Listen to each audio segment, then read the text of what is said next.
question. Dernière question. Bonjour, Alain Bargage, je suis vice-président de MG France, qui est un think tank nouvellement créé. Donc, on s'attend cette année sur des thèmes de l'éducation. Donc, je reviens à quelque chose que vous avez évoqué, qui est notamment le goût au choix de sa profession. Et donc, je salue l'initiative qui a été faite au Japon, qui s'appelle Kidzania. Je ne sais pas si. Qui s'appelle Kidzania. Kids comme enfant, et bien pour dire que en fait, c'est une sorte de parc d'attraction où les enfants dès leur plus jeune âge en fait, rentrent et exercent des métiers de tous les jours, pompiers, voilà, ça a été fait là-bas et ça a été repris aux Émirats Arabes Unis, parce que voilà, ça a forcément marché.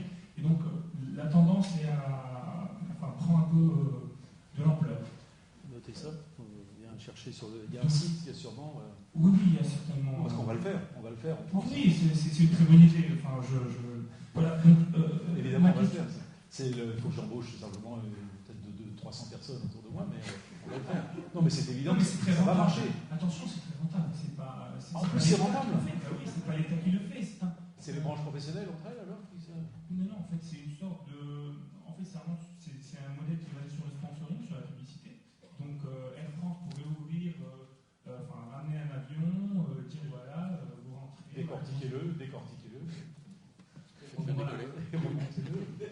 Non, mais c'est formidable, c'est une idée géniale. Moi, ce que je connais, pardon, je ne vais pas poser votre question, mais ce que je connais comme expérience que j'ai vu il y a quelques mois, c'est à la Défense. Comment s'appelle ce salon qui est organisé par le département des Hauts-de-Seine, qui est un salon qui se tient à la Défense et où, donc sur les métiers, les professions, qui est ouvert surtout aux collégiens, aux lycéens. Et il y a plein d'entreprises qui viennent avec justement des professionnels qui font des choses. Il y avait un menuisier, il y avait un céramiste, et donc on voyait les gens exercer leur métier. Ça plaît énormément aux jeunes, évidemment.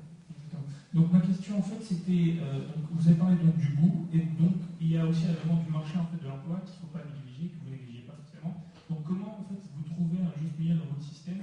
Comment vous vous positionnez pour trouver le juste milieu pour vos formateurs? Et donc je reviens sur la deuxième question, quelle formation pour ces personnes qui orientent en fait,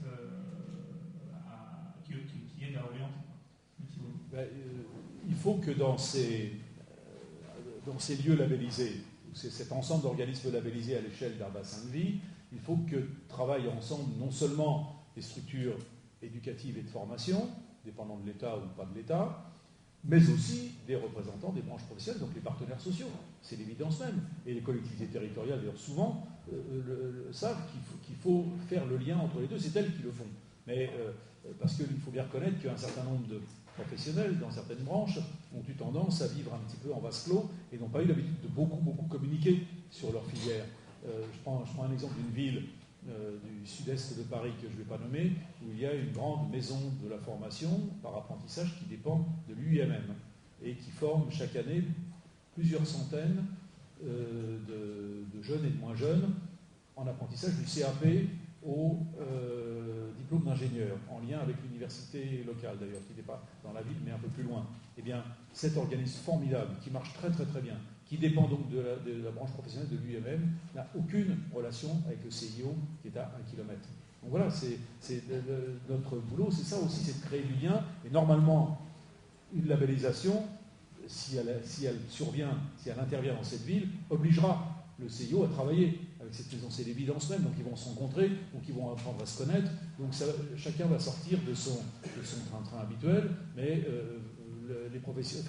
le milieu professionnel aura moins peur de l'éducation nationale, et l'éducation nationale ne pensera pas que le monde de l'entreprise, c'est forcément le grand capital exploiteur du peuple. Merci, nous allons rester là. Merci beaucoup, et à bientôt, une prochaine fois pour un nouveau rendez-vous du CAS.